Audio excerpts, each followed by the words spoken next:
Alright, so Mockup 3D has been out for a few weeks now, and I think the big question is, now what happens? I'm launching my business, and I'm going to document the process here on YouTube. Is it going to succeed? I sure hope it will. But if you hit the subscribe button, I guess we'll both find out.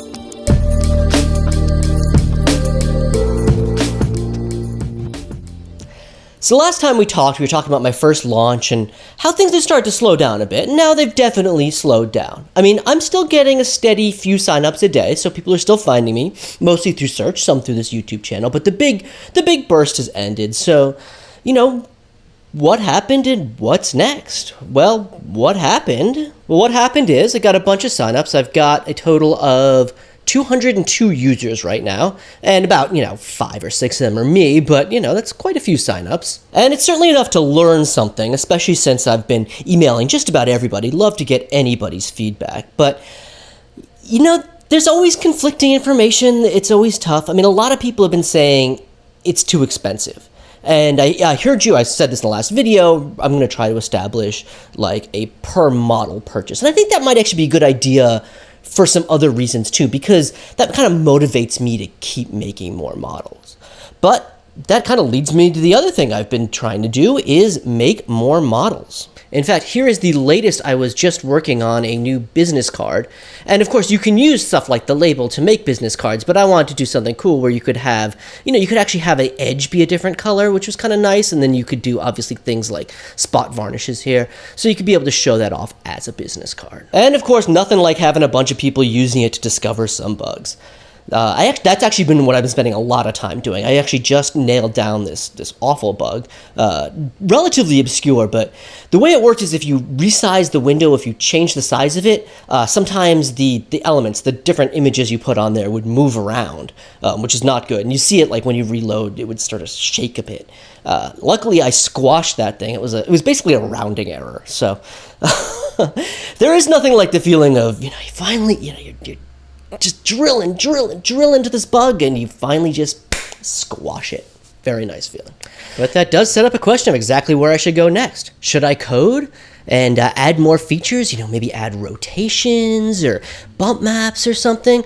Or should I just keep cranking out some models, like, doing some more 3D rendering and 3D building? And to be honest, despite only just teaching myself how to code fairly recently, I've actually come to really enjoy it, really love digging in there and really solving those problems.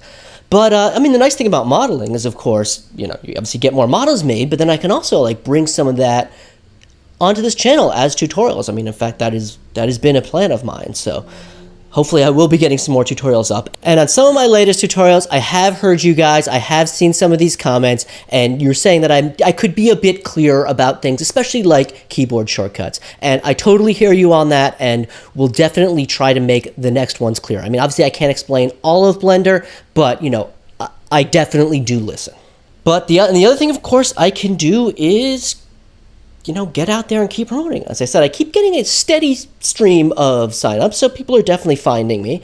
But, one thing I wanted to do was new YouTube ad, which I did do for one day, but turns out I didn't really need it as I was launching because got a lot of traffic. So obviously I've already posted the ad. So one thing I want to do is actually just go ahead and make it public. It is right now, it is unlisted, so I can go make it listed.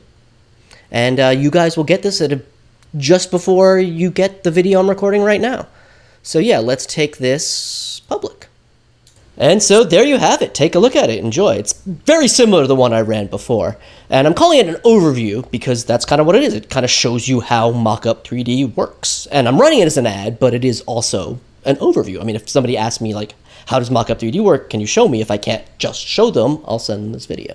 So that works. And this video is just kind of an update of where I'm at. And as you say, it's kind of hard to figure out exactly where to go next because there are lots of work to do, but it's not a clear need right now like I had, like when somebody had given me some clear feedback about, yeah, we just need a regular shaped box, or, this is, I really need we really need to fix that bug so things aren't shaking around. But yeah, we just got to figure out way going forward. So anyway, have a good one.